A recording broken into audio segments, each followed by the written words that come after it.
일타 강사와 함께하는 경제이탈법. 돈은 벌고 있는데 왜 모이지 않을까 고민하시는 분들 많으시죠? 오늘은 세대별 현명한 소비 습관과 돈 모으는 꿀팁. 재무설계 전문가 김현우 소장님과 함께하겠습니다. 소장님 어서 오세요. 네, 안녕하세요. 네, 안녕하세요. 요즘 밖에서 점심 한 끼 하려고 해도 정말 가격 때문에 깜짝 놀랄 때가 많은 것 같아요. 정말 물가가 좀 체감 물가가 많이 오른 것 같은데 소장님은 특히나 상담 현장에 계시니까 사람들이 지금 어떤 고민을 제일 많이 하고 있나요?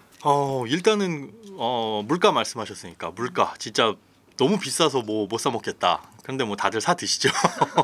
물가 높다는 얘기하고 그다음에 줄일 돈을 찾아봐도 줄일 곳이 딱히 없다.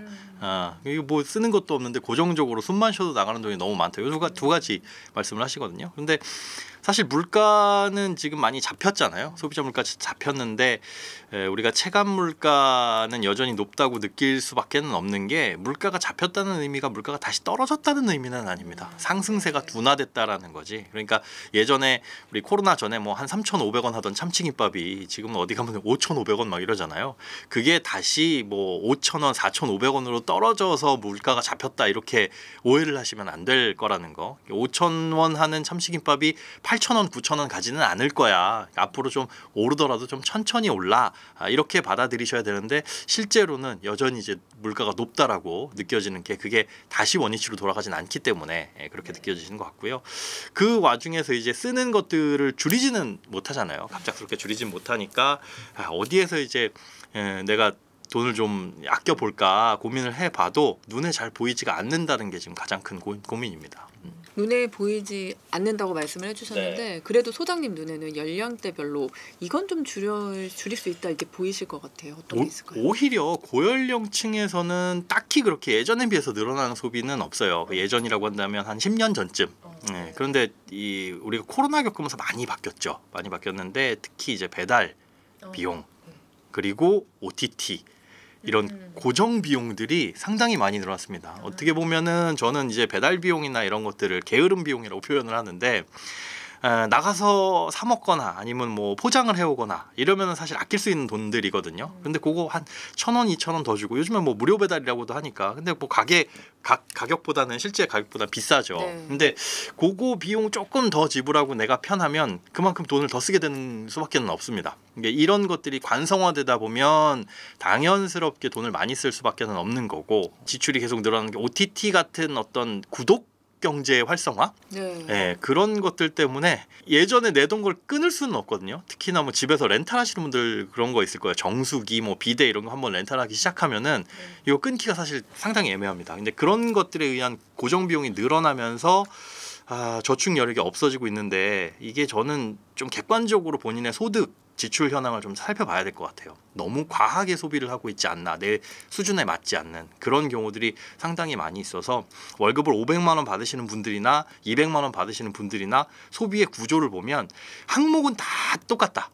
그러니까 OTT라고 해가지고 돈을 많이 버시는 분은 뭐 조금 비싼 요금제에 4K 뭐 이런 것들 고화질 이런 것들을 볼 뿐이고 그렇지 않은 분들은 약간 저화질을 볼 뿐이지 사실상 지출하는 항목들은 큰 차이가 없다라는 거. 그런데 과연 내가 이걸 지출해도 될 정도의 소득 수준인가는 스스로 조금 객관적으로 판단을 해보셔야 될 것 같아요.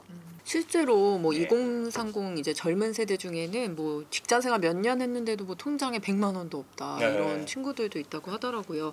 소득은 이렇게 있는데 자산이 쌓이지 않는 이유 어디서 문제를 꼽아야 될까요? 많이 써서 그렇죠.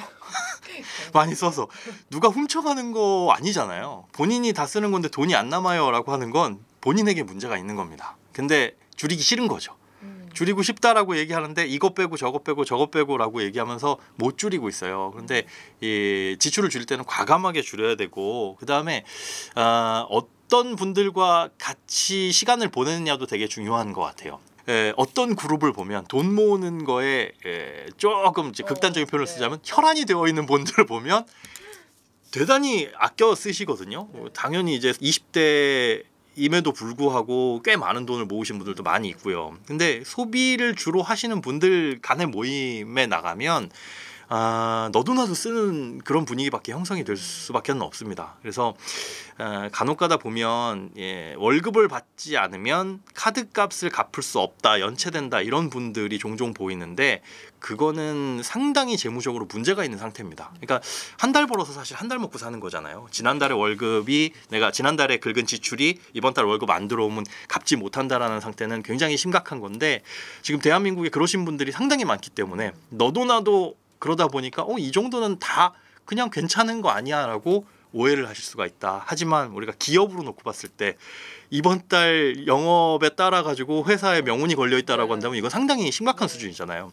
직장인들 분들 중에 그렇게 이제 카드값을 내가 월급 받지 못하면 연체될 수준의 재무 구조를 갖고 있다라고 한다면 심각성을 느끼고 빨리 어떻게든 구조 개선을 하셔야 됩니다.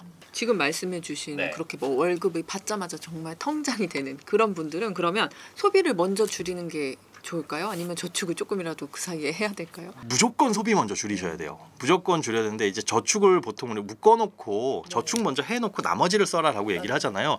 그 저축액이 적정한 저축액이라고 한다면 좋아요. 그러니까 200만 원 버는 중에 그래도 뭐 부모님께 얹혀 살면서 이런 경우에는 한 60, 70%까지 저축도 가능하거든요.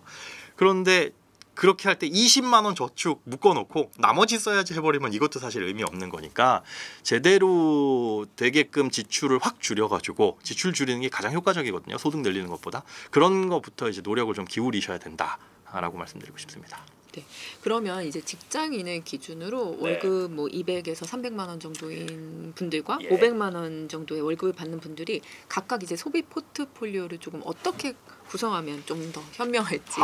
소비 포트폴리오 이게 사실은 직장인들 200, 300, 500 이렇게 금액으로 나누는 것보다는 연령대나 상황에 따라서 나눠야 될 것 같아요. 그러니까 나이가 어리신데도 불구하고 많이 버시는 분들이 계시고 혹은 그 반대의 경우도 있을 수 있잖아요. 그래서 이제 금액에 따라 가지고 요만큼 정도는 지출을 해도 됩니다라고 했다가는 오히려 젊었을 때 많이 버시는 분들 같은 경우에는 나쁜 소비 습관이 자리 잡을 수 있거든요. 그리고 우리가 저축을 할 수 있는 기간을 보면 내가 소득이 많고 적건 간에 가장 많은 저축 비중을 달성할 수 있을 때가 오히려 사회초년생 때일 때입니다. 그러니까 특히 부모님한테 얹혀 살 때 이때는 최저임금 수준만 벌더라도 100만 원 이상씩 저축하시는 분들을 흔하게 찾아볼 수 있어요. 그러니까 내가 맘만 먹으면 통제할 수 있는 지출이 있다. 다 대부분이라는 거죠. 그래서 맘만 먹으면 아끼고 저축을 할 수가 있는데 요때가 지나면 독립을 하게 되면 그때부터는 이제 고정 비용이 증가를 하게 되고 그다음에 결혼할 때 큰 돈 들어가잖아요. 그리고 나서 이제 아이 낳기 전까지 맞벌이를 한다면 아주 바짝 모을 수 있는 시기인데 그 이후에는 사실 돈 모으는 건 아주 힘듭니다. 아이 태어나면 일단 변수가 너무 많아져요. 그러니까 이 혼자 있을 때는 부모님께 얹혀 살 때는 나만 노력하면 되는데 그게 아닌 게 되잖아요. 뭐 아이 낳고 나서도 이제 아이에게 필요한 것들을 아낄 수도 없는 거고 그다음에 뭐 진짜 생각지도 못한 돈이 들어갈 수도 있는 거고 그렇기 때문에 200만 원을 벌든 500만 원을 벌든 처음에 내가 돈을 벌기 시작했을 때 이때가 가장 많은 돈을 저축할 수 있다라는 마음을 가지시고 권고하는 수준은 최소한 한 60%에서 70% 정도까지는 저축을 늘리셔라. 그때가 아니면 정말 나중에 힘들어진다. 그래서 제가 흔히 강연 같은 데 가가지고 이제 100만 원 이상씩 저축하시는 분들이 어느 정도 되나 손들어 보라고 말씀드리거든요. 아마 여기 계신 스태프들 중에서도 얼마나 될지 모르겠는데 대기업에 다니시는 40대 이상 직장인도 한 30명 중에 한두 명 정도 될까 말까요. 뭐 주택담보대출 갚는 것까지 포함한다라고 한다면 한 5분, 6분 정도 손드시거든요. 그만큼 그때 가서는 지출이 늘어날 수밖에 없다. 그런데 절반 이상 손드는 집단이 사회초년생들, 신입사원입니다. 왜 그때는 이제 돈 벌기 시작하니까 맘만 먹으면 저축할 수 있거든요. 오히려 그렇게 적게 버시는 분들이 많이 저축할 수 있다라는 거는 반드시 유념해 두시고 처음부터 알뜰하게 하셔야 나중에 이제 지출이 늘어나는 것도 좀 통제가 가능하다라고 생각하셔야 됩니다. 큰 지출 중에 이제 하나를 한번 여쭤보면 네. 자동차 구매. 네. 이게 지역이나 직업 특성상 꼭 차가 또 필요하신 분들도 계시잖아요. 그렇죠. 사실. 어쩔 수 없는 분들이 네, 계시죠. 그럼 소득 대비 한 얼마 정도를 자동차 구입 비용에 좀 쓰면 괜찮아요? 이걸 선을 그어드리면 이 말을 지킬까 모르겠는데요. 저는 글쎄요 1년 연봉에 해당하는 자동차를 구매하는 것조차도 저는 너무 과하지 않나라고 생각이 돼요. 그럼 내가 살 수 있는 차가 없는데? 라고 하시는데 사실 차는 소비재잖아요. 진짜 한 뭐 50년 동안 갖고 있어가지고 그 차가 정말 골동품의 가치가 있는 높지 않는 이상은 감가상각되면서 점점 가치가 하락하는데 그 눈높이 차지도 너무 올라갔습니다. 그러니까 요즘은 돈 벌기 시작하면 그래도 준중형 뭐 요게 아니라 요즘엔 친환경차가 대세고 나라에서 보조금도 많이 주는데 하면서 뭐 전기차. 이게 맞나 싶어요. 그 가격이 할인해서 그만큼이지 할인되지 않으면 가격도 상당히 세거든요. 그 기준들을 보면 우리가 어떤 공공에서 분양하는 임대 아파트의 입주 기준이라든가 이런 것들을 충족하지 못하는 경우들이 상당히 많이 있습니다. 자산 기준에 있어서. 그러니까 가급적이면 차는 그냥 내가 꼭 필요해, 업무 때문에 필요해라고 한다면 뭐 실용성을 생각해서 경차 정도가 가장 좋지 않나. 그리고 나서 이제 필요에 의해서 구매하는 거잖아요. 그러다가 결혼하고 아이가 생기고 인원 식구가 늘어나게 되면 어쩔 수 없이 이제 좀 큰 차가 필요할 수도 있으니까 그럴 때 뭐 중고를 통해 가지고 가장 가격을 저렴한 차를 사는 거지. 제 개인적으로는 차에다가 돈 쓰는 거는 돈 모으기를 포기하신 분들이다라고 좀 세게 말씀드리고 싶습니다. 다른 걸 안 쓰고 차 하나 좋은 걸 사고 싶은 남성분들이 많으시던데. 그런 마음은 이해되는데요. 다른 거 안 쓴 거를 이 자산을 모으는데 활용을 해야지. 아깝게 이게 배달 음식도 저는 안 먹어요. 이것도 아껴요. 저것도 아껴요 해가지고 차를 비싼 걸 딱 사는 건 똑같은 겁니다. 그러니까 같이 소비 기준이 좀 다를 뿐이지 어차피 소비가 는 거거든요. 과소비하는 거니까 이게 내 연령대, 내 나이대, 내 소득 수준에 맞는 소비인지를 한 발짝 물러나서 생각해야지. 남들도 그 정도 쓰던데요라고 한다면 그 남들 기준 때문에 지출을 도저히 막을 수가 없습니다. 또 이제 소비에서 가장 큰 비중을 차지하는 게 사실 주거비 꼽을 수 있을 것 같아요. 근데 부모님 집에서 사실 사회 초년생들은 얹혀 사는 게 베스트인 것 같긴 한데 뭐 전세나 월세나 또 고민을 해야 되는 분들도 계시잖아요. 어쩔 수 없이 나와 살아야 되는 경우에 그러면 어떤 선택이 좀 유리할까요? 사실은 전세가 가장 좋기는 하죠. 또 내 돈으로 들어가는 전세가 아니라 이제 정부에서 보조해주는 정책자금 대출로 그렇게 해야지 금리도 싸고 사실 그 돈이 훨씬 더 월세보다는 저렴하니까. 예를 들어 1억 전세가 있다. 이 중에 뭐 정책자금 대출을 받는다면 아무리 많아봐야 30% 정도만 내 돈이 있으면 되고 또 대출에 따라 가지고는 그보다 훨씬 적은 금액으로도 가능하잖아요. 그러니까 1억짜리 전세를 내 돈 3천만 있으면 되고 나머지 7천을 아주 저리에 대출하다 보니까 이 대출이자 생각하게 되면 3천 보증금의 그 대출이자만큼의 월세가 나오는 거죠. 근데 요즘에 월세 엄청나게 비싸죠. 진짜 제가 봐도 야 이게 맞아라고 싶을 정도의 가격으로 많이 올라갔는데 거기에 이제 관리비까지 어쩔 수 없는 현상일 수밖에는 없습니다. 그런데 주거비를 아끼고 싶다라고 한다면 그 전세 대출을 받기 위한 최소한의 보증금을 모을 때까지는 가급적이면 안 좋은 컨디션이 굉장히 안 좋은 곳에 월세라도 좀 들어가 봐야 될 것 같고요. 사실은 집은 점차 좋은 곳으로 이사를 가는 게 맞습니다. 처음부터 조금 무리해가지고 좋은 집에 굳이 투룸 오피스텔 이런 곳에 들어갔다가는 집만 늘어나고 나중에 여기서 이사를 가야 되는 상황이 왔을 때 그보다 작은 곳으로 가기가 대단히 힘들어요. 짐도 줄여야 되고 버려야 되는데 아까워서 못 가죠. 그리고 눈높이가 이미 이만큼 높아졌기 때문에 투룸 오피스텔 깔끔한 곳에 살다가 그거보다 안 좋은 뭐 한 30년 된 빌라에 들어가기는 엄청나게 힘들 거예요. 근데 전 그런 집을 찾고 싶어도 없어요. 외곽으로 벗어나면 많이 있습니다. 그것도 역시나 이제 불편함이에요. 우리가 편함은 그만큼 돈을 쓰는 거거든요. 그러니까 서울을 예로 들자면 2호선 라인 내에서 우리가 찾을 수 있는 원룸은 못해도 한 60만 원 가까이 될 거예요. 훨씬 훌쩍 넘어가기도 하고. 근데 거기서 이제 많이 벗어나서 진짜 서울의 끝을이 출퇴근하는데 진짜 거의 1시간 정도 넘게 걸립니다라고 하는 곳까지 가게 되면 거의 막 50만 원 이내 수준, 50만 원이면 상당히 좋은 수준이고 한 30에서 40까지도 찾아볼 수 있거든요. 물론 상태는 안 좋습니다. 우리가 가면 이제 그 샤시를 이렇게 열면 끼익 소리 나는 갈색 그 옛날 그런 샤시들 있잖아요. 그런 샤시들의 빨간 벽돌로 되어 있는 아주 안 좋은 컨디션인데 그것도 평생 살 집 아니니까 여기서 주거비용 아껴서 목돈 만든 다음에 그 다음에 전세자금 대출을 받을 계획으로 가고 그렇게 해가지고 차츰차츰 좋은 집으로 이사를 간다라는 계획을 세우셔야지.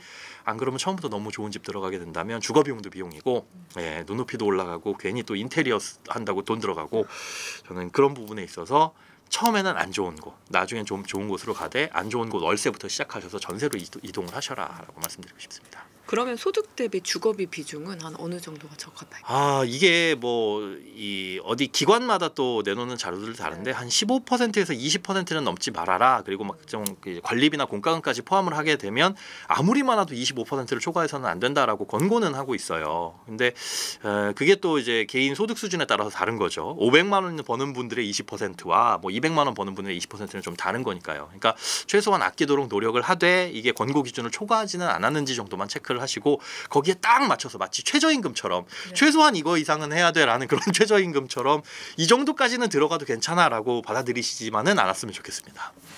3040 세대는 내 집 마련이 이제 고민이 클 것 같은데 내 집 마련 부분에 지금이라도 내 집을 마련해야 된다. 아니다, 좀 더 떨어질 것 같으니 기다려야 된다. 이런 의견이 조금 팽팽하게 갈리는 것 같아요. 소장님이 볼 때는 어떤 게 더 합리적인 선택이라고 보실까요? 저는 늦었다. 늘 늦었다. 우리가 떨어지기를 기대한다라고 해서 주택 사는 시기를 늦췄다가는 자칫했다가는 집값이 올라가는 바람에 영영 놓쳐버릴 수가 있어요. 그러니까 그걸 생각해봐야 되거든요. 떨어지면 얼마나 떨어서 지금 집값에 반토막이 되면 내가 살 거야 라고 하는 것도 아니고 막연히 좀 떨어졌으면 좋겠다라고 생각을 하시는 분들이 있어요. 그러니까 구체적으로 저 6억짜리 집이 저 정도 가격은 아닌데 한 5억 5천 정도가 적당한 것 같고 요 정도 되면 내가 살 의향이 있어. 이렇게 구체적인 목표를 갖고 있다면 모를까 지금 집값은 너무 비싸. 이건 비정상적이야. 이거보다 떨어져야지 맞는 거야. 그때까지 나는 안 살 거야 라고 막연하게 생각을 했다가 올라가 버리면 그 리스크가 상당히 큽니다. 그러니까 우리가 집을 비싼 가격에 사가지고 집값이 떨어졌을 때의 리스크는 두 가지예요. 일단 기분이 나쁘죠. 상당히 속상하고 내 자산 가치가 크게 하락한 것 같고, 그리고 또 하나의 리스크는 대출이자 부담이 증가할 수 있다라는 거, 자산 가치 대비. 그런데 그 두 가지는 사실은 그냥 버티면 그만입니다. 그러니까 제대로 된 집을 샀다면 어느 정도는 다시 회복이 될 거고 그때까지 안 팔면 그만이에요. 집은 사실 손절 같은 건 안 하잖아요. 그런데 떨어질 걸 기대하고 안 샀다가 집값이 올려버렸을 때의 리스크는 상당히 치명적입니다. 그러니까 그 집은 다시는 못 살 수가 있고 내가 생각했던 그 가격대에 다른 집을 사야 된다거나 외곽으로 이제 밀려나는, 규모를 줄인다거나 이런 일들이 벌어질 수 있거든요. 그러니까 주택 가격이 하락하는 것만을 기대해가지고 집을 사는 시기를 늦추는 것은 대단히 위험할 수 있으니 현실적으로 길게 보시고 지금 집값이 제일 싼 집값이다라고 생각을 하시고 접근을 하시는 게 저는 안전하다고 봅니다. 그럼 이제 집을 사기 위해서 불가피하게 대출을 받아야 한다면 소득 대비 뭐 아까 얘기하신 15%에서 20%까지 받아야 될까요? 아니요. 50%죠. 사실은 DSR 최대 규제를 받을 수 있을 만큼 다 받아야 되는 게 맞을 것 같고요. 그러니까 우리가 영끌이라는 말들 많이 쓰는데 코로나 때 영끌에서 집 사는 사람들 금리가 올라가서 힘듭니다라는 기사들은 간혹 봤어도 한 20년 전쯤처럼 하우스 푸어가 막 속출하기 시작했다라는 뉴스는 거의 못 보셨을 거예요. 그러니까 영끌이라고 해봐야 규제 내에서 다 받은 거거든요. 이걸 벗어나서 막 대부업체에도 빌리고 일가 친지들한테도 다 빌리고 이런 거야말로 진짜 영끌인데, 그게 아니라 금융기관 내에서 규제 내에서 빌린 거라면 사실상 영끌이 아니에요. 그러니까 금리가 올라가도 버틸 수 있게끔 규제를 만들어 놓은 거잖아요. 그 한도에서는 다 받아도 금리가 올라가더라도 우리가 다른 소비를 줄여서 충분히 이걸 감당할 수 있다라는 거. 그래서 받을 수 있을 만큼은 대출은 다 받는 게 좋고 기간도 상환 기간도 최대한 늘려놓고 그렇게 대출을 받는 게 좋고요. 그다음에 이제는 내가 살 수 있는 집값을 판단하는 기준이 명확해졌습니다. 그러니까 DSR이라는 것과 LTV라는 것 때문에 월급 200만 원 받으시는 분 같은 경우에는 내가 자력으로 한 1억 5천 정도를 모았다, 2억 정도를 모았다라고 해도 뭐 10억짜리 집을 살 수 있는 건 아니잖아요. 이분의 대출 한도를 보면 한 2억 남짓한 돈이 나오니까 내 소득이 지금 소득은 얼만큼이고 내가 집을 사려고 희망하는 시기, 예를 들어 5년 뒤에는 어느 정도까지는 올라갈 것 같아. 그러면 그 소득의 절반까지 원리금을 상환할 수 있으니까 DSR 규제에 따라서, 그러면 최대 대출 금액은 그 시점에 가서는 이만큼이겠구나. 플러스 내가 모을 수 있는 돈은 그때 가서 최대한 이 정도는 모을 수 있겠구나. 그럼 딱 가격이 돈이 나오잖아요. 그 안에서 이제 매물을 찾아보는 거죠. 물론 지금보다 집값이 올라야겠지만 그런 부분들을 감안을 해서 집을 살 시기와 그때까지 마련할 수 있는 내 시드, 그리고 추가적으로 레버리지를 일으킬 수 있는, 대출을 받을 수 있는 그 돈들, 이렇게 하게 되면 아주 현실적으로 내가 살 수 있는 집값을 그림을 그릴 수가 있습니다. 이런 식으로 접근을 하시는 게 청약에 기대하시는 것보다는 훨씬 더 현실적이라고 봅니다. 그럼 세대별로 내 집 마련 전략 팁 같은 게 있을까요? 20대 같은 경우에는 지금 당장에 내 집 마련은 상당히 먼 미래일 수밖에 없겠죠. 할 수 있는 거 하는 거예요. 저축 많이 하고 그다음에 남들 하는 거 기본적으로 청약 같은 거 일단 가입은 해두시되 너무 많은 금액은 내지 마시고 2년 정도만 납입하셔가지고 1순위 요건만 딱 충족하시고 납부는 하지 마셔라.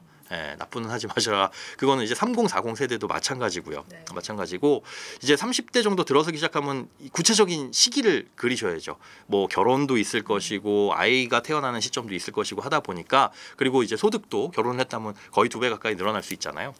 그런 부분들을 고려해서 말씀드린 대로 아까 내가 살 수 있는 집 예, 그리고 진짜 살 수 있는 집과 사고 싶은 집의 갭이 있을 겁니다. 그럼 그 사고 싶은 집을 요 살 수 있는 집을 산 다음에 언제로 이전을 하면서 언제까지 이 목표를 달성할 것이다 라는 계획도 세워보시는 게 우리가 돈을 모아가는데 현타 안 오는 그러니까 열심히 모으고 1억 모았어요. 그리고 모으고 나니까 뭐 세상이 달라질 것 같은데 똑같네요 하면서 현타 느끼시는 분들 많거든요. 그 다음 목표가 없기 때문에 그런데 이런 것들을 이제 주택으로 하게 되면 구체적으로 눈에 그릴 수 있다 보니까 상당히 도움이 되실 것 같습니다. 40대 같은 경우에는 이제 이미 어느 정도 경제 활동하고 계시고 안정적인 소득 활동하고 계신 분들이니까 이분들은 조금 먼 미래까지 생각을 하시고 안정적인 주거 아이들 교육에 좀 초점을 맞춰가지고 내 집을 마련을 하실 수밖에 없겠죠.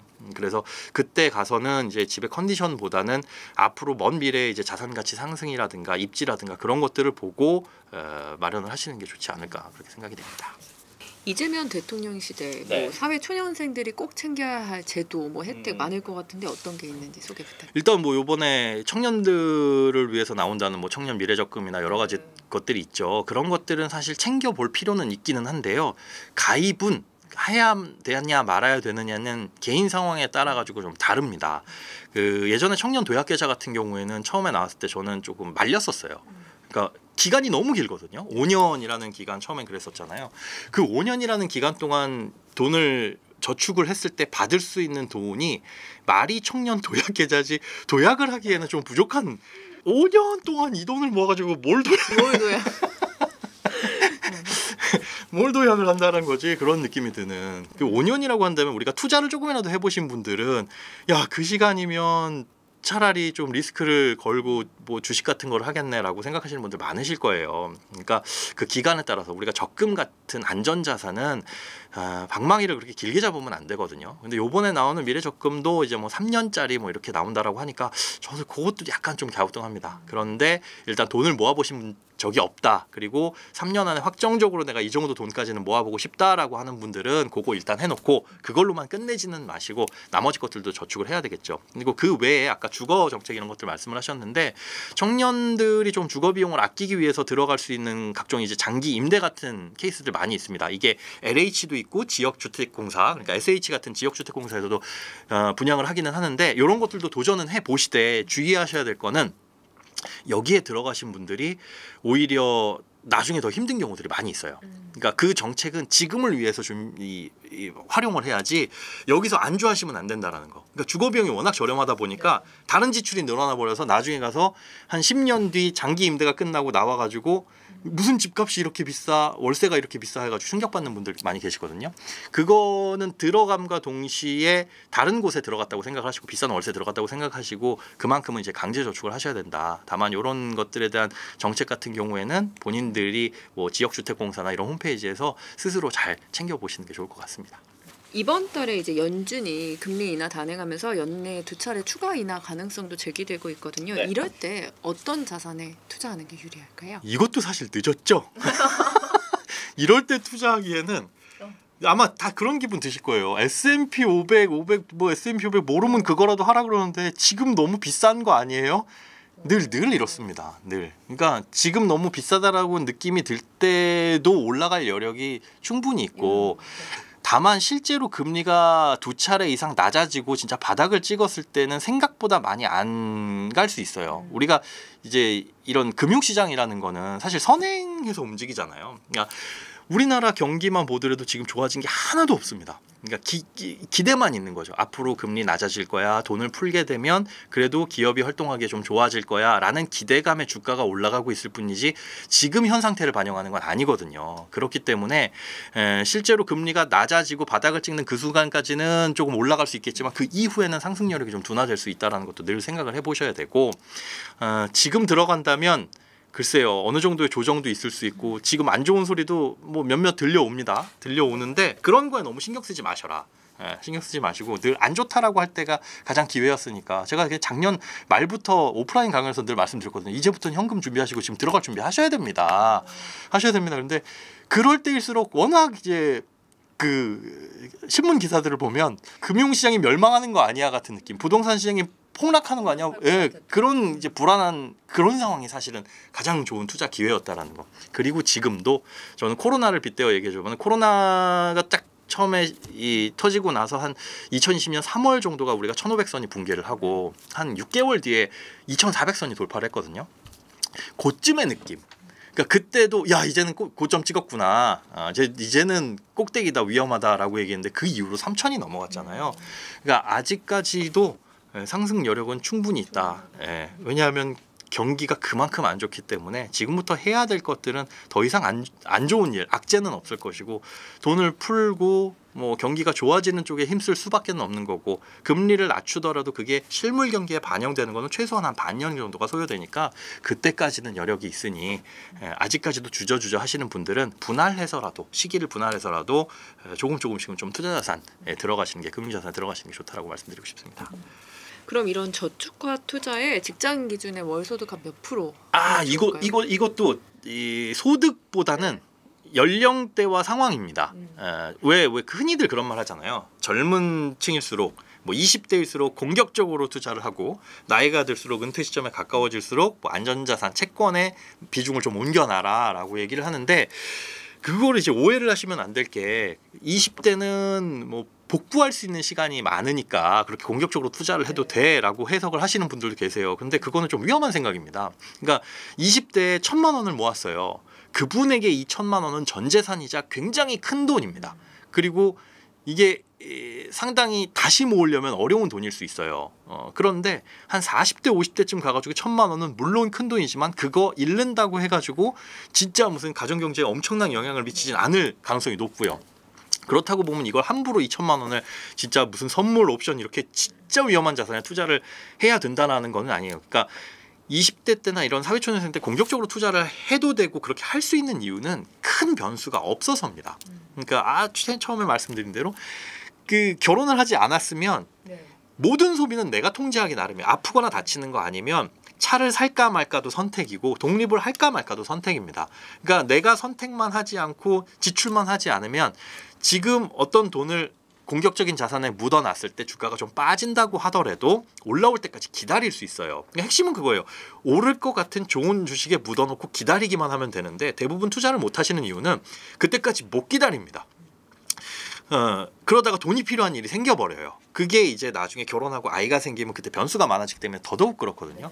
그러니까 오히려 젊었을 때는 거의 뭐 90% 이상을 공격적인 자산에 투자를 해도 되는 이유가 오를 때까지 충분히 기다릴 수 있다. 변수가 없다라는 겁니다. 그래서 저는 투자 무서워요라고 얘기하시는 분들도 그분들한테도 저는 소액으로라도 한번 해보고 경험을 해보셔라. 경험을 해보시고 그게 크게 마이너스가 나더라도 다시 올라오는 그런 구간이 반복이 되니까 이런 것들을 한번 경험하고 좀 두려움을 좀 떨쳐내시고 투자에 좀 적극적으로 임하셔라 라고 말씀을 드리고 싶고, 그 다음에 결혼을 하신 다음에 아이가 태어나기 시작하면서부터는 어쩔 수 없어요. 투자 비중을 많이 늘릴 수는 없습니다. 진짜 이 돈은 넣어놔도 3년 동안은 무조건 안 써도 되는 돈이야. 그리고 안 쓸 거야. 대출을 받는 한이 있어도 이 돈은 안 쓸 거야 라는 정도의 각오가 있다면 그런 정도의 비중 정도만 투자를 하실 수밖에 없는 거고요. 40대 50대 가도 마찬가지죠. 이제는 은퇴라는 변수가 아주 크게 남아있으니까 그게 예전에는 그 노후라는 시점이 60세 뭐 이렇게 했잖아요. 요즘에는 뭐 40대 후반 50대 초반으로 봐야 됩니다. 그러니까 투잡 쓰리잡도 늘어나고 있는 거고, 그러니까 그쯤 되면 직업을 한번 바꾸게 자이든 타이든 바꾸게 될 수 있는 상황이 올 수밖에 없으니까 그때는 유동성을 오히려 많이 확보를 하셔야죠. 지금 같은 시기라고 하더라도 그분들이 투자를 하시겠다라고 한다면 저는 좀 말리는 편입니다. 네. 아까 소장님이 1억까지 열심히 모았다가 1억 모으고 다음 목표가 없어서 현타 오는 분들 많다고 하셨잖아요. 이게 뭐 사회 초년생들도 다 뭐 1억을 좀 목표로 하는 게 좋을지 아니면 좀 개인 상황에 맞춰서 목표를 좀 유동적으로 세우는 게 좋을지 어떤 게 좀 나을까요? 뭐 일단 1억이라는 숫자는 되게 상징적인 숫자잖아요. 예, 되게 의미 있는 숫자입니다. 그 가치는 10년 전, 20년 전과는 많이 달라졌지만 그래도 1억 모으기를 일단은 가장 큰 산으로 보는 거는 좋을 것 같아요. 그런데 이제 사회초년생 200만 원 남짓 버는 분들한테 1억 모아라라고 한다면 야 내가 버는 돈 200을 다 모아도 이걸 언제 모으나 이 생각 끔찍한 생각이 드실 거예요. 그런 분들은 일단 짧게 가야죠. 1년 안에 1,000만 원 아니면 2년 안에 뭐 3,000만 원 이런 식으로 단기간 내에 내가 최대한 많은 돈 모아봐야겠다. 그걸 목표로 잡으시는 게 좋고 실제로 그렇게 하셔야 됩니다. 그러니까 한 달에 똑같은 돈 100만 원을 저축할 수 있다고 해도 수익률을 계산해서 요 정도 매년 예를 들어 한 5%의 수익을 낸다면 이 100만 원씩 저축을 했을 때 1억을 모으는데 언제까지 걸리겠구나. 그럼 그때까지 내가 저축을 해야지 라는 식으로 이렇게 길게 가는 것보단 단기간 내에 빨리 목돈을 마련하고 그 돈을 굴리는 방법을 다시 공부하는 게 낫거든요. 이게 이제 종잣돈이 얼마나 되느냐 그 힘인데 우리가 10만 원을 가지고 100%의 수익을 내봐야 10만 원입니다. 100%의 수익을 내는 거는 상당히 힘들고 근데 오히려 그걸 반대로 착각을 하세요. 그러니까 돈이 없을 때는 수익을 많이 내야 된다라고 생각을 하는데 그게 굉장히 위험할 뿐더러 그렇게 내기도 힘들죠. 그런데 한 1억 정도가 있으면 수익을 1%만 내도 100만 원이잖아요. 근데 그 수익 1% 내는 건 CMA 통장에 넣어놔도 세금 띄고 못 띄고 해도 1%가 훌쩍 넘으니까 그러니까 시드가 커야 된다라는 겁니다. 근데 그 시드를 단기간 내에 마련할 수 있는 방법은 저축액 늘리는 것밖에 없어요. 원금을 많이 투입하는 거. 그러니까 수익을 아무리 많이 내봐야 거기서 왔다 갔다 하다가 오히려 원금을 크게 까먹을 수 있으니까 그런 거 단기간 내에 제발 욕심 버리셔라. 간혹가다 뭐 유튜브 이런 거 보면 주식으로 성공했어요, 뭐 코인으로 성공했어요 하는 분들 있지만 그건 정말 몇백만 명 중에 한 명 운 좋은 케이스. 나도 저렇게 될 수는 있겠지만 우리 모두 다 복권 당첨될 가능성은 있잖아요. 하지만 그 복권에다가 모든 걸 올인할 수 없는 것처럼 그런 거는 그냥 야 나한테도 일어났으면 좋겠다 정도의 행운 정도로 보셔야 되고 저축이라는 거는 내 노력 그게 거의 99.9%라고 보셔야 됩니다. 투자 경험이 전혀 없는 분들 같은 경우에는 네. 어떤 투자부터 조금 하면 좋을까요?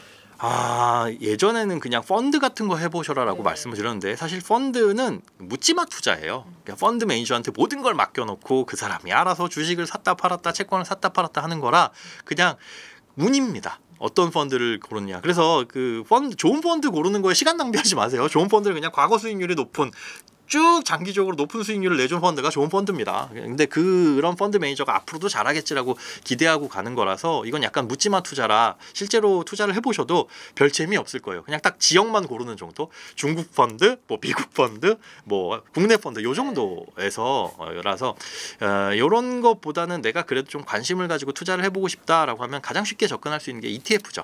아무래도. 그리고 내가 관심 가는 분야라든가 일하고 있는 분야 이런 분야는 못해도 5년 후 10년에는 뭐가 돼도 될 것 같아. 뭐 예를 들어 저도 그런 분야는 아예 지식이 전무하지만 AI라든가 아니면 뭐 친환경이라든가 이런 부분들에 있어서 과거에 로부터의 발전 속도를 보면 상당하잖아요. 앞으로 5년 뒤, 10년 뒤에 이거는 돼 있을 것 같다라고 하는 그런 섹터가 있다면 우리가 상상하는 모든 건 ETF 시장에 다 상장돼 있거든요. 그런 거를 투자를 해보시되 공부하고 투자할 생각은 하지 마셔라. 그러니까 무슨 소리예요? 투자는 공부해야 되는 거 아니에요? 그 공부를 책으로 하고 유튜브로 배우고 이래가지고 나중에 투자를 다 공부하면 해야지라고 하면 영영 못합니다. 봐도 모르거든요. 그러니까 돈이 한 10만 원 정도 있다. 그걸로 바로 지금 주식 계좌 개설해가지고 ETF가 뭐지 찾아가지고 이런 것도 있구나 한 주 사보시고 사봐야지 관심도 가고 경험이 되거든요. 주식을 한 번도 사보지 않은 사람은 예전에 저는 그 대단히 인상 깊은 기억이 하나가 있는데 군대에서 이제 같이 있었던 저희 한창 까마득한 지금은 동생 입벌인데 그때 당시에 2000년대 초반이었으니까요. 주식 뭐 얘기를 하니까 주식시장 얘기를 하니까 옆에서 이 친구가 듣고 있다가 그 주식은 어디서 사는 거냐 주식시장이 어디예요라고 물어보더라고요. 그래가지고 그냥 얘 놀리려고 거기 청량리 쪽에 가면 경동시장 옆에 있어라고 얘기하니까 그걸 진짜로 고지고대로 경동시장 어디 찾아가면 되냐 이렇구나. 관심이 없으면 당연히 이럴 수 있구나. 지금에야 당연히 그런 사람이 어딨어 하겠지만 옛날 사람 아닙니다. 그렇겠지만 안 해보면 주식 투자는 되게 간단하죠. 돈 넣고 사면 되는 걸 안 해보면 되게 멀게 느껴지거든요. 그걸 만약에 책으로 공부하죠. 그러면 무슨 최유리 지정가부터 시작해가지고 가격 쓸데없는 거 공부하게 됩니다. 그러지 말고 한 주 사보고 그 다음에 이게 왜 그런 거지 궁금하게 되면 그때부터 찾아보셔라. 찾아보셔라. 도대체 상한가는 뭐고 하한가는 뭐야? 이런 거 그때 찾아보셔도 늦지 않으니까 그냥 소액으로 한번 경험해 보시고 그 다음에 이제 공부가 어느 정도 되고 알겠다 싶으면 그때 이제 제대로 된 내 돈을 집어넣는 포트폴리오 구성해서 집어넣는 투자가 시작되는 거죠. 네. 최근에 또 보면 ISA 계좌가 투자 필수품처럼 좀 주목받는 분위기인데 네. 뭐 어떤 장점이 있어서 일단 이렇게 주목받을까요? 네, ISA는 뭐 3년을 유지하면 비과세 통장이다라는 거가 사실 집중이 되어 있는데 사실 그거보다는 그 3년을 유지하고 깨면 비과세를 일부 해주고 나머지는 저율과세를 해줘요. 근데 여기 핵심이 있습니다. 깨면 이제 그때 가서 세금을 매긴다는 거. 그러니까 깨기 전까지는 아예 비과세입니다. 예, 그러니까 그 안에서 뭐 주식을 샀다 팔았다 뭘 하든지 간에 우리가 일반 계좌에서 뭐 해외 관련된 ETF를 샀다 파는 순간 여기에서 발생한 이익에 대해서 15.4% 과세를 하거든요. 그러니까 100만 원 투자해서 이게 2배가 됐네, 200이 됐네. 이걸 팔면은 이 수익 100만 원에 대해서 15만 4천 원을 떼고 돈이 들어오니까 이걸 다시 재투자하는데 비용이 계속 중간중간 발생을 합니다. 운전을 하다가 계속 급브레이크를 받는 거나 마찬가지인 거죠. 근데 ISA는 그 중간에 판다라고 하더라도 여기에서 발생하는 세금이 전혀 없고 그걸 그대로 재투자할 수 있으니까 그게 1번 장점이고 그다음에 손익과 이제 수익과 손실을 상기한다라는 거. 어디에서 수익이 많이 나고 어디에서 손실이 났다. 이런 경우에는 플러스 마이너스 속된 말로 퉁 쳐가지고 실제 순수익이 얼마야? 요거를 가지고 이제 세금을 계산하다 보니까 전체적인 투자를 할 때는 상당히 효율이 높아질 수 있다라는 장점이 있죠. 그러니까 ISA는 무조건 만들어야 하는, 안 만들 이유가 없고 만들 수 있다면 반드시 만들어야 되는 계좌입니다. 아직도 안 만드신 분들은 올해가 가기 전에 요거 한도는 2000 이런 식으로 계속 2월이 되니까 안 만드신 분들은 빨리 만드시기 바랍니다. 그러면 계좌에 그럼 담지 말아야 할 것과 소장님이 실제로 좀 넣어두신 종목 네. 궁금합니다. 저도 지금은 웬만한 돈은 맡깁니다.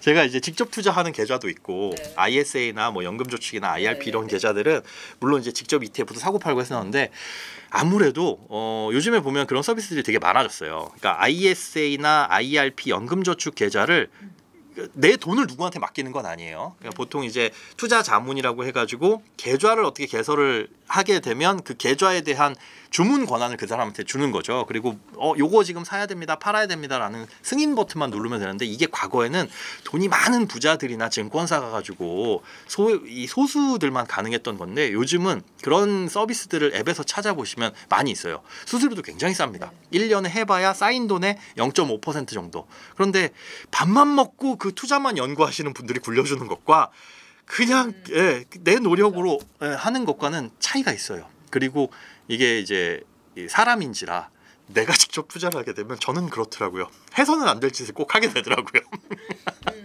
그리고 나중에 후회를 요거 요때 이렇게 손절했으면 안 되는데 요때 들어갔으면 안 되는데 안 되는 거 알면서도 욕심해. 근데 그런 것들을 이제 객관적으로 제3자가 해주면 그런 부분을 버릴 수 있다.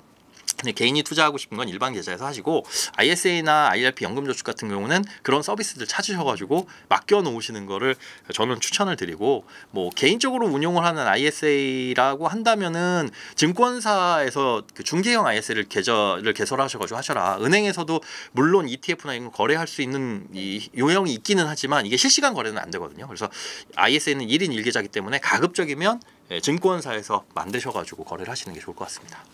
프리랜서나 이제 소득이 좀 일정치 않은 개인 사업자 분들의 경우에는 네. 돈 관리가 정말 어렵잖아요. 어렵죠. 이런 분들이 좀 유념할 재테크 팁이라면 뭐가 있을까요? 이분들이야말로 진짜 자기 절제가 제일 중요한 것 같아요. 월급이 없고 오히려 또 많이 버는 것처럼 보이는 경우가 많이 있거든요. 그런데 프리랜서는 직장인들보다 3배 이상 벌지 않으면 큰 의미 없다. 라고 말씀드립니다. 자, 국민연금 내가 100% 다 내야 되죠. 건강보험료 내가 다 내야 되죠. 퇴직금 없죠.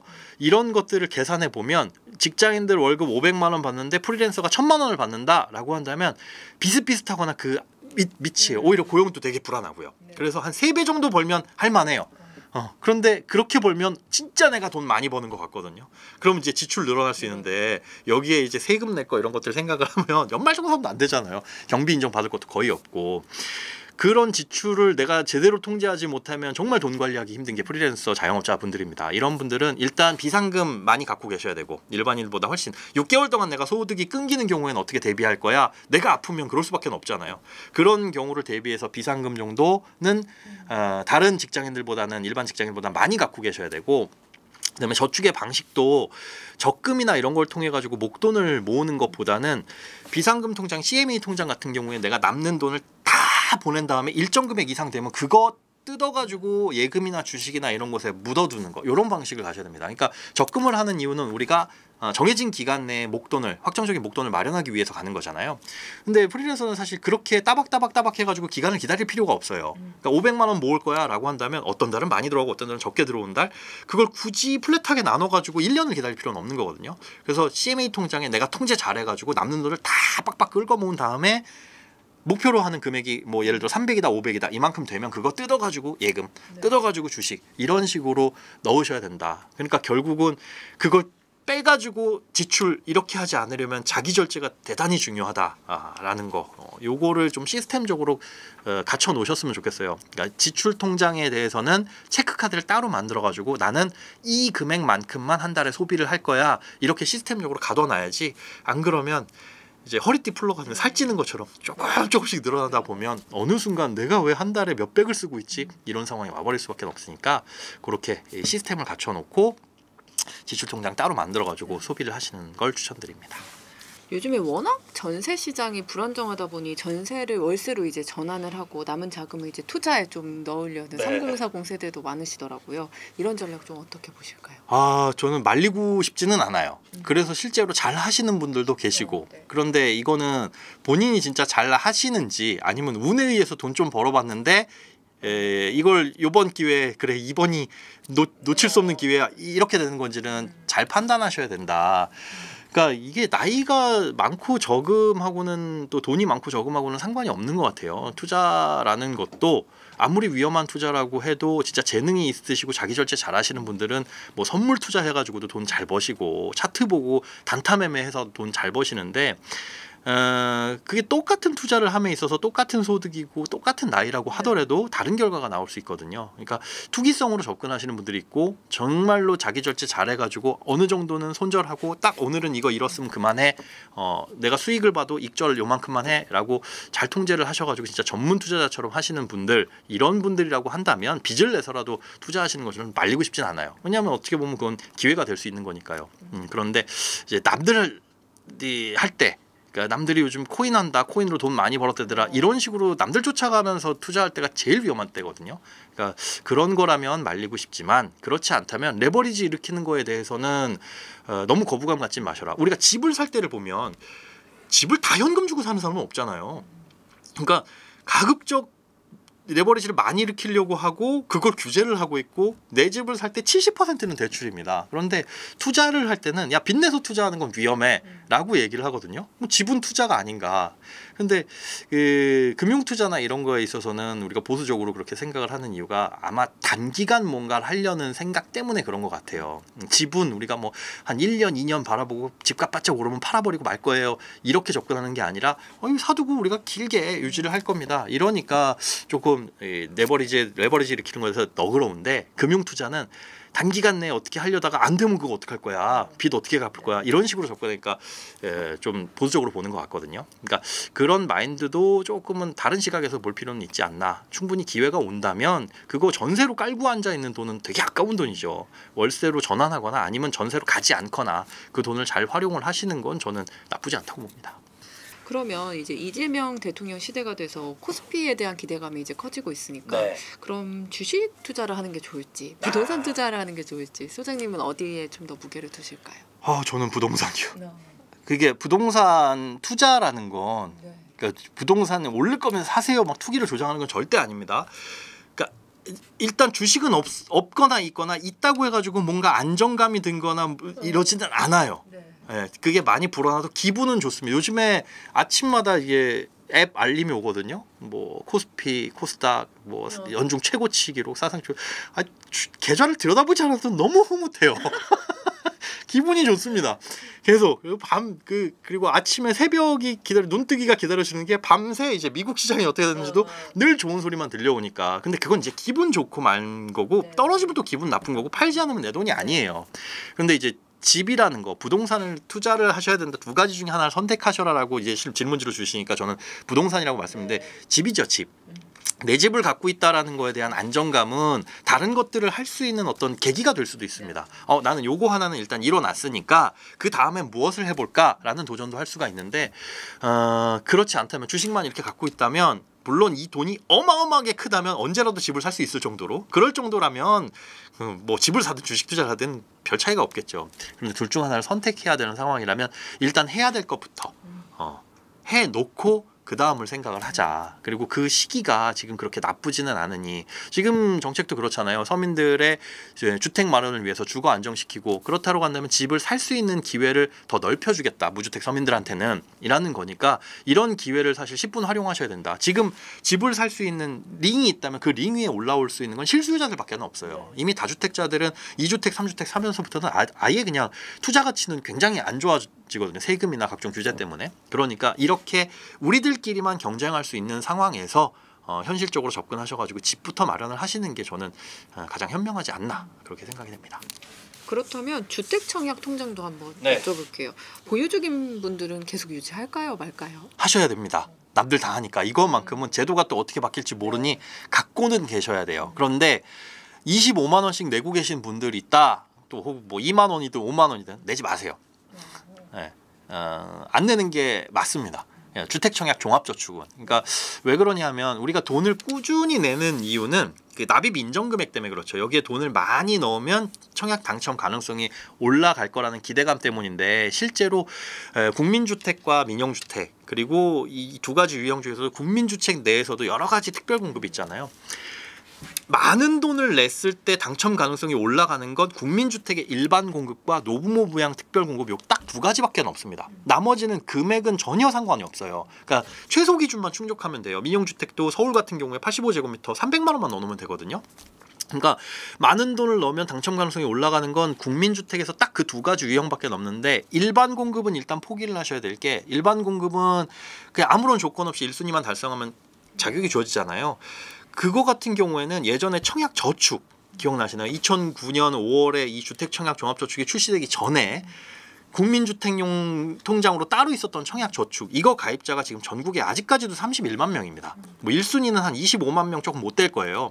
이분들이 몇십 년 전부터 돈을 넣어놓고 계셨으면 최소 커트라인은 3천만 원 이상이 될 거거든요. 좋은 곳들은. 그러니까 이분들을 절대 앞질 수 없다. 내가 25만 원씩 꾸역꾸역 넣더라도. 그리고 심지어 그 청약 저축 통장은 명의 변경도 됩니다. 그러니까 할아버지가 손주한테 물려줄 수도 있어요. 그러니까 이분들이 다 사라지기 전까진 일반 공급은 가능성 없고요. 노부모 부양 특별 공급 같은 경우에는 요거는 이제 요거는 공부를 하시는 게 좋은데 이거 같은 경우에는 납입 금액이 중요하긴 하지만 이것도 못해도 인기 있는 곳들은 거의 뭐 1,000만 원대 중후반 정도는 넘어갈 테니까 그거 달성 못한다면 아예 이거 빨리 포기를 하셔라. 예, 오르지 못할 나무는 그냥 아예 안 보는 게 맞습니다. 그래야 현실적으로 내 집 마련할 수 있는 방법이 생기거든요. 그러니까 그 외에 그러면 나한테 유리한 청약 제도는 뭐가 있냐? 이거는 제발 공부하셔야 돼요. 우리가 수능 공부도 해야지 대학을 가는 거지만 입시 제도도 공부를 해야 되거든요. 그냥 수능만 열심히 공부했다고 해가지고 요즘은 진짜 저도 아예 모르겠더라고요. 저 이상하게 뽑던데. 이거 무슨 뭐 1등급, 2등급 이렇게 나와가지고 어디는 이거보다 등급이 낮은데 합격하는 경우도 있고 청약제도도 마찬가지입니다. 그러니까 다양한 특별공급 중에 예를 들어 신혼부부인데 아이가 1명 있다, 혹은 아이가 2명 있다 그러면 생애 최초도 해당되고 신혼부부도 해당되고 다자녀도 해당되거든요. 그 셋 중에 나한테 유리한 제도는 뭔지 공부하셔야 되는데 그거 이제 청약홈, 한국부동산원에서 이 청약 제도는 주관하잖아요. 주택 청약의 모든 것이라는 책자 나옵니다. 요게 18,000원인가 그럴 거예요. 싸지 않아요.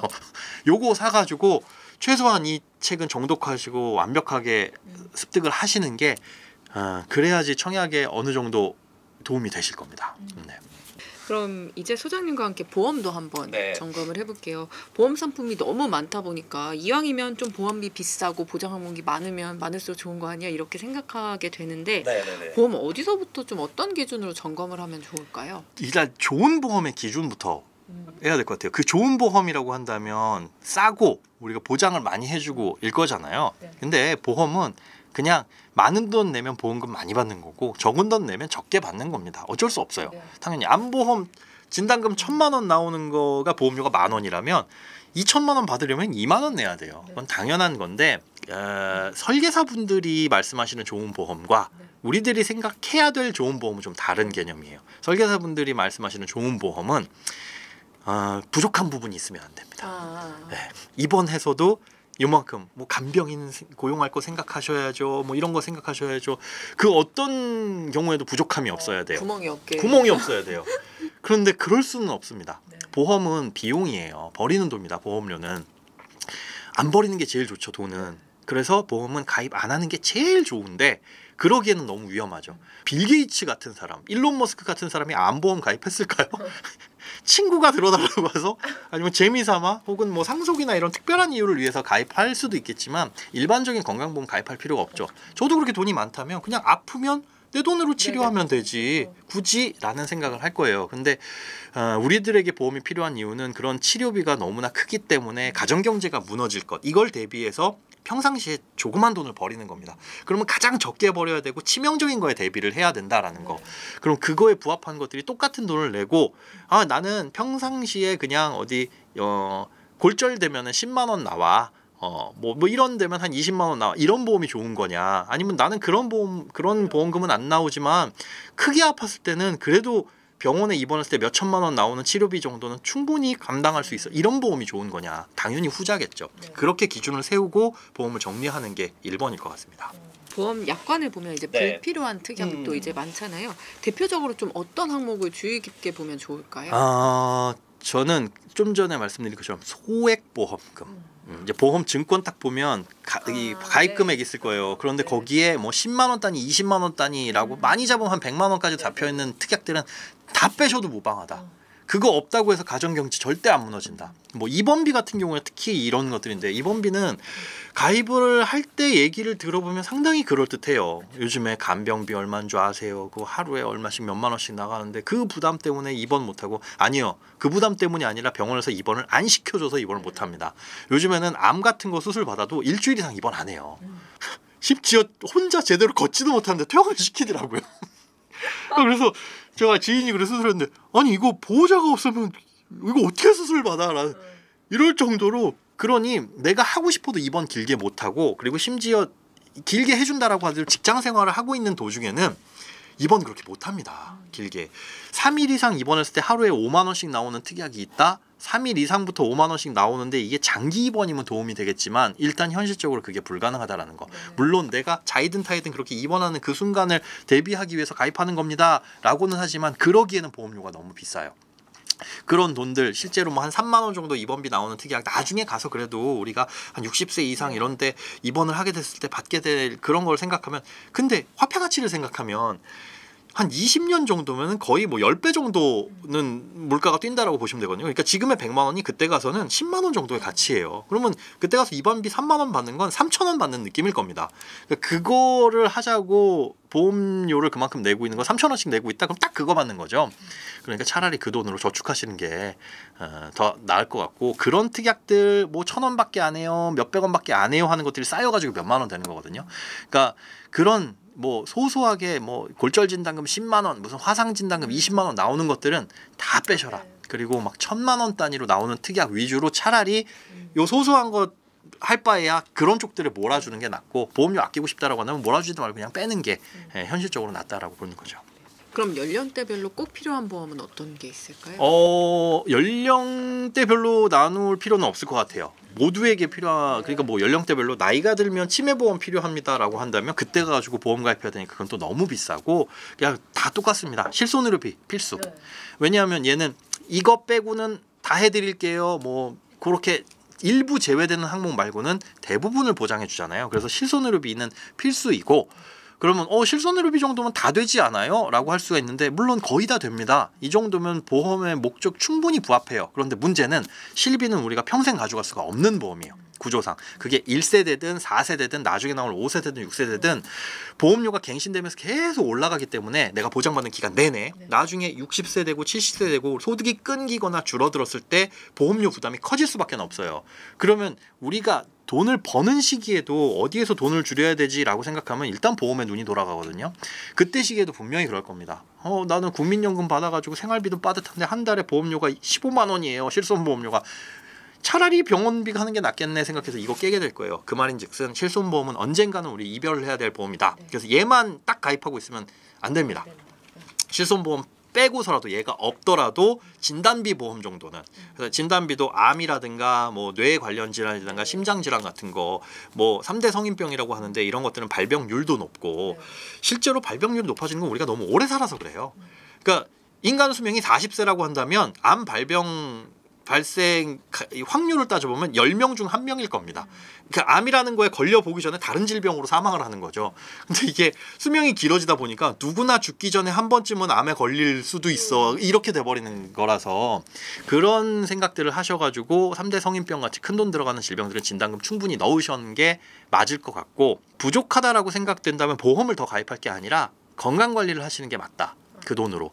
그러니까 물론 운동을 한다고 해서 병에 안 걸리는 건 아니지만 그 운동을 하시거나 좋은 음식을 드시거나 아니면 돈을 모아서 건강검진을 제때 받으시거나, 직장 다니시면 건강검진 다 1년에 한 번씩은 받으실 겁니다. 의무적으로. 안 받으면 안 받을 수가 없죠. 회사에서 받으라고 하니까. 근데 프리랜서나 아니면 직장을 나오는 순간부터는 누가 그렇게 종용하는 사람은 없어요. 그러면 내 건강은 내가 알아 하고 안 가게 되거든요. 그러다 병 키워요. 그러니까 차라리 그럴 때 건강검진 받을 때 한 3만 원씩 적금 든 거 1년이면 벌써 36만 원이잖아요. 이거 보태서 그냥 VIP 코스로 조금 더 정밀하게 받아서 조기에 발견하셔서 치료비를 아끼시는 게 현실적이지, 그걸로 보험 가입한다고 해서 우리가 질병을 피해갈 수 있는 건 아니잖아요.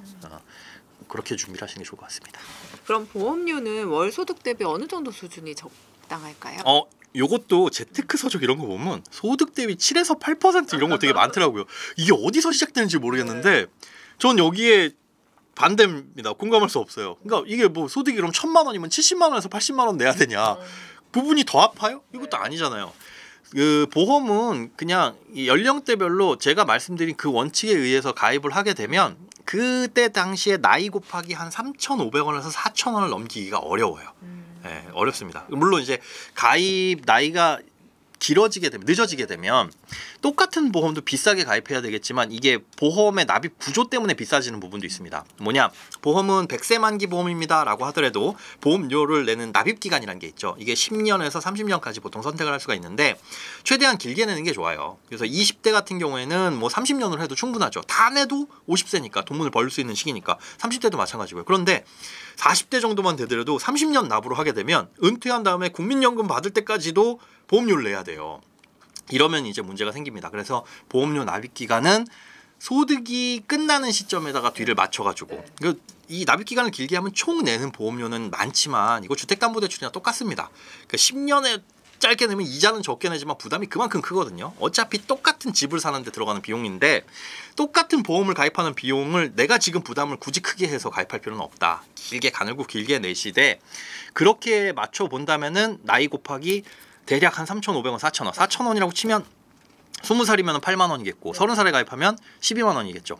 이걸 넘어서면 뭔가 과한 보험이라고 생각을 하시고, 그러니까 30살인데 저 지금 보험료 10만 원 내고 있어요. 근데 그게 20살 때 가입한 보험이야.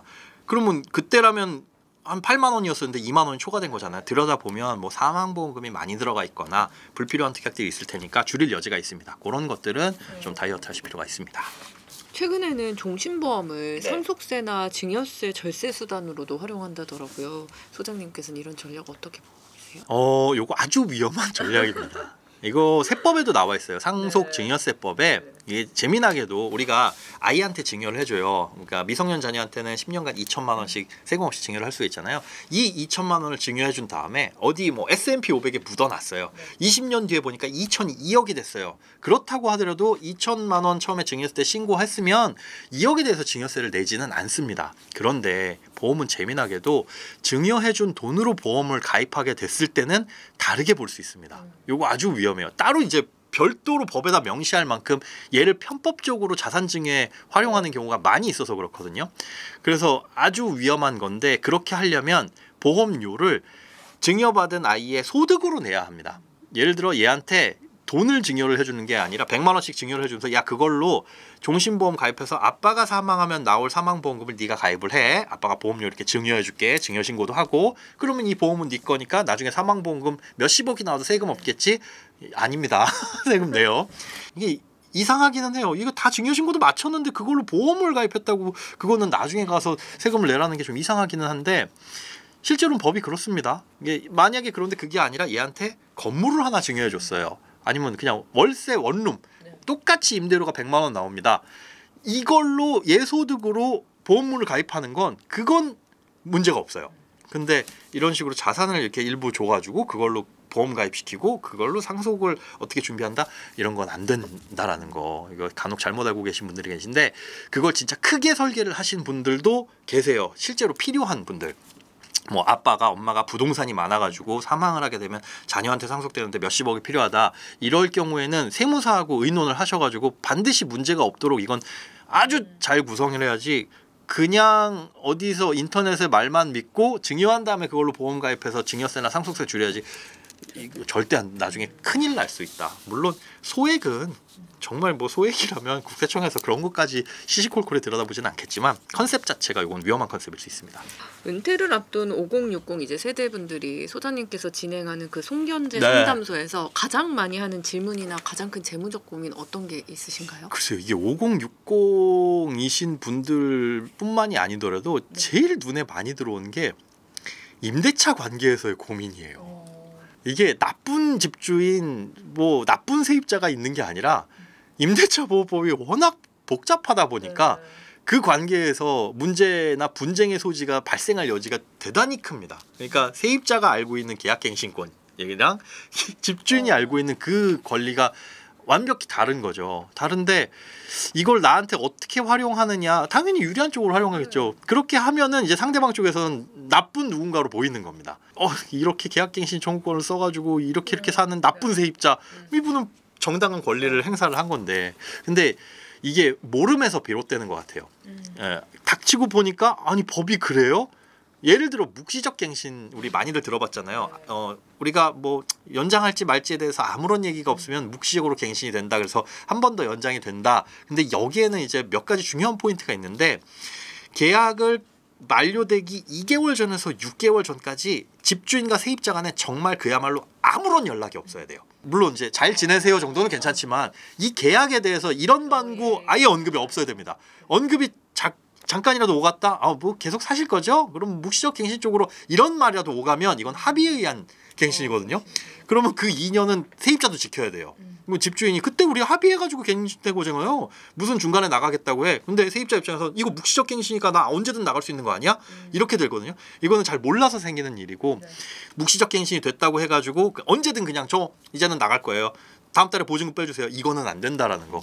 그러니까 한 반 정도만 알고 있다 보니까 문제가 생기는 경우들이 상당히 많이 있어서 이런 경우에는 철저하게 미리 내가 계약 기간을 못 맞추고 나갈 것 같은데 혹은 조금 더 살아야 될 것 같은데 라고 한다면 잘 알아보신 다음에 집주인하고 미리 협의를 하는 게 가장 베스트다. 이게 임박해가지고 하게 되면 싸움밖에 안 일어납니다. 그리고 이제 법적으로 따지게 되고요. 그러면 누군가 하나는 다쳐요. 그러니까 이 부분에 있어서 특히 임대차 분쟁은 옆에서 보기에 진짜 안타까운 일들이 많아가지고 미리 알고 미리미리 이 협의를 하시는 게 제일 좋습니다. 또 요즘에 워낙 연금 상품 좀 전략적으로 잘 활용하시니까 어떻게 연금 상품을 또 활용하면 좋을지도 좀 부탁드릴게요. 연금은 여러 가지가 있는데 사실은 잘못 가입하면 노후를 망치는 주범입니다. 특히 특히나 젊은 분들은 저는 연금 가입하는 것에 더더욱이 신중하셔야 되는 거고, 연금이라고 표현한 연금은 연금 저축입니다. 그러니까 연말정산 때 우리가 세액공제를 받을 수 있는 연금 저축 상품을 말씀드리는 거지 연금 보험은 절대 아니다. 세액공제용 상품을 말씀드리는 이유는 나라에서 그만큼 혜택을 주니까 소득세도 줄이고 그걸 잘 활용해서 미래로 옮겨놓고 그때 가서 세금을 내는 거지, 지금 꽁돈에 세금을 환급해 주는 건 절대 아니라는 거. 이건 나중에 가서 세금을 내는 거니까 60세에 내가 내야 될 세금을 지금 땡겨오는 겁니다. 13월에 보너스 절대 아니에요. 그거 쓰시면 안 되는 겁니다. 나는 쓰고 싶은데요. 그럴 마음이라면 연금저축 같은 거 가입하시면 안 되고 얘가 족쇄가 커요. 일단 세액공제를 받게 되면 무조건 연금으로만 받아야 세금을 좀 그나마 적게 낼 수 있고, 깨게 되면 내가 돌려받은 세금보다 더 많은 돈을 토해내게끔 설계되어 있는 상품입니다. 그러니까 끝까지 유지할, 그리고 10년 이상 연금으로 받을 각오가 없다면 가입을 안 하시는 게 맞고, 나는 글쎄 그렇게는 잘 모르겠는데 하고 싶어 한다면 소액으로 하셔라. 5만 원, 10만 원씩 없어도 될 정도로 가시는 게 제일 좋고요. 순서를 말씀드리자면 연금 저축 먼저, 그다음에 뭐 IRP도 세액공제가 되긴 하지만 IRP는 단점들이 여러 가지가 있어요. 그러니까 70% 이상은 뭐 위험 자산에 투자를 못 하고, 그다음에 부분 해지가 안 됩니다. 무엇보다 사람이 살다 보면 무슨 일이 생길지 모르거든요. 진짜 깨면은 무조건 손해이긴 한데 정말 급한 일이 생겼어, 진짜 좋은 투자 가기가 생겼어, 집을 살려고 하는데 잔금이 부족하고 당장 뭐 내일 모레 집어넣어야 돼, 대출도 안 나와, 이런 상황에서는 깨야죠. 그런데 1억이 쌓였는데 그중에 3천만 원만 필요해 하는 상황에서는 IRP는 부분 해지가 안 되거든요. 이럼 다 깨야 됩니다. 근데 연금저축은 손해를 보더라도 부분 해지는 되니까 연금저축 먼저 채워 넣으시고, 나중에 소득이 늘어나서 1년에 600만 원으로도 세액공제 난 부족해 라고 한다면 그때 가서 이제 IRP를 선택을 하시는 게 낫고, 계좌도 연금저축은 여러 개로 분리를 하세요.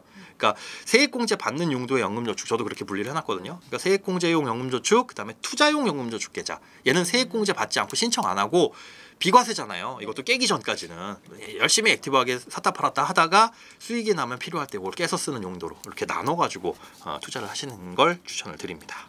국민연금을 늦게 받으면 손해라는 이야기도 있는데 왜 그런 걸까요? 늦게 받으면 국민연금 측에서는 많이 준다고 해요.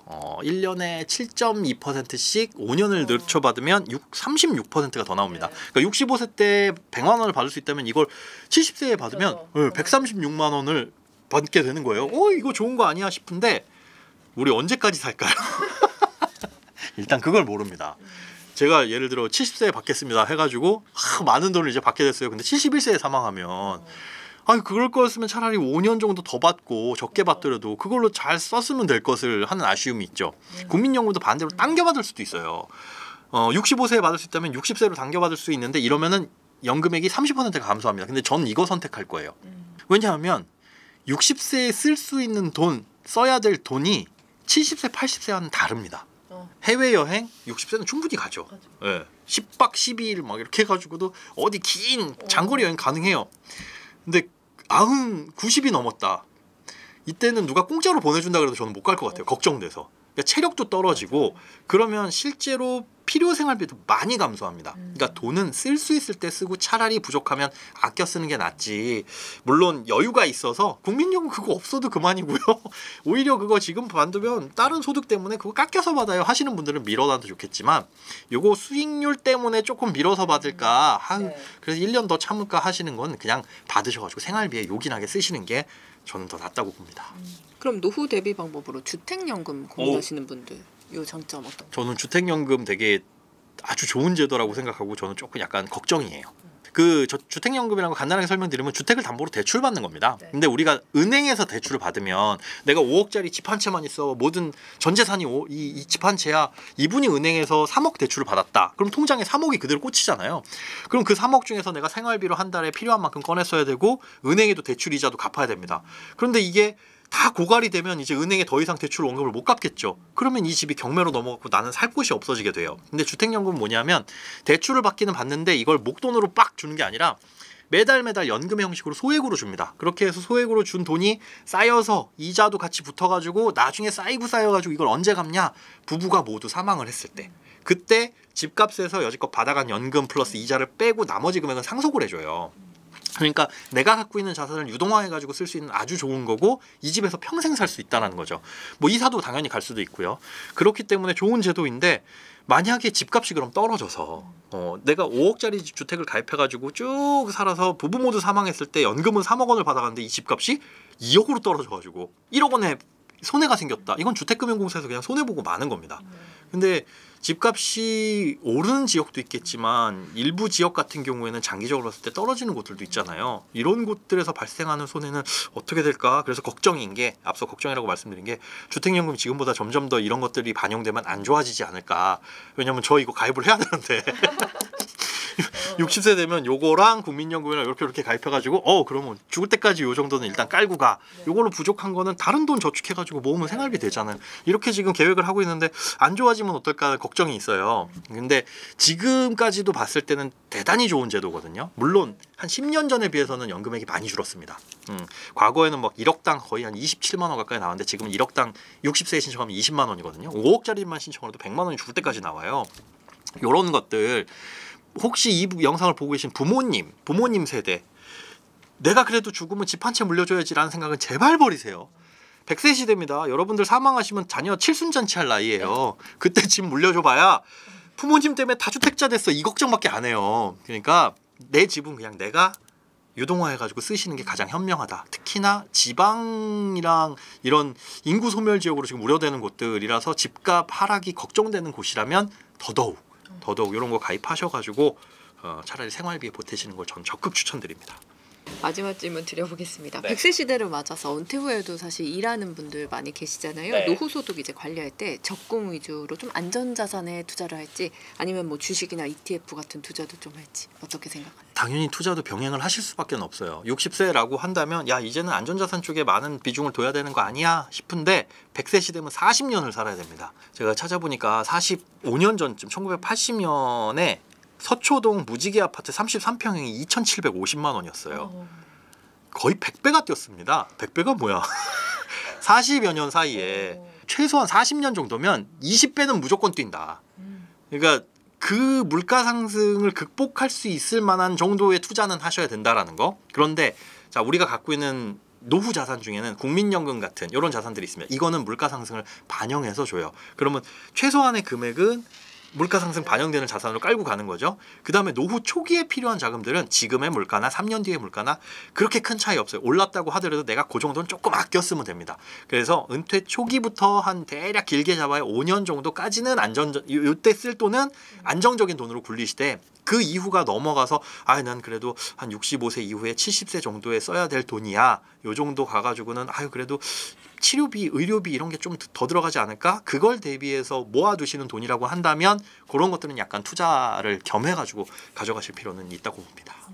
오늘은 현명한 소비 습관부터 노후 준비 방법까지 소장님과 함께 짚어봤습니다. 소장님 오늘 말씀 감사합니다. 네, 고맙습니다.